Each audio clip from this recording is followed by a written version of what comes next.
Tuwing bisperas ng undas, ang animoy caroling o harana sa patay ang malimit na nakikita sa mga komunidad dito sa Pampanga. Ang tawag dito ay Gosu. Kapansin-pansin na kahit noong pre-pandemic ang mga kalahok ay ang mga Kapampangan na nakatatanda. Isa sa mga regular na lumalahok dito ay ang senior citizen na si Luz Santos mula sa Barangay del Carmen, Ciudad ng San Fernando.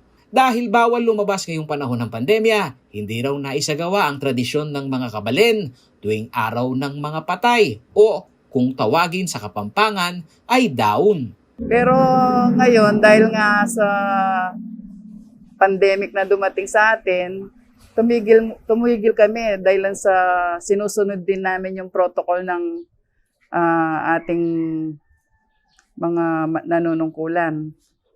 Bawal yung walang face mask, bawal yung lumabas, lalo na senior na kami. Marami raw ipinagkait sa kanilang mga senior citizen sa panahon ng pandemya dahil ang Gosu ay bahagi ng daon na ang mas malalim na kahulugan nito ay ang pag-aayuno sa harvest season. Dito kasi madalas umanong mangyari ang reunion ng mga malalapit na kaibigan nila na madalas puntahan para mangharana ng mga yumao. Namimiss din namin yung panggugoso eh.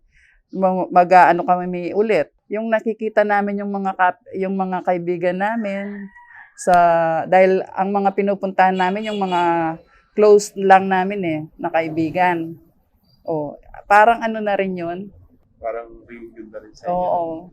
Mula sa paglimita ng araw ng pagbisita sa mga yumao sa sementeryo hanggang sa pagbabantay sa kilos at galaw ng mga nakatatanda, si Aling Luz umaasa na bago pa umano mamatay ang kulturang naipamana ng mga ninuno, hiling niya ay matapos na itong pandemya. Maraming pinerwisyo sa buhay natin, maraming hindi nakakalabas.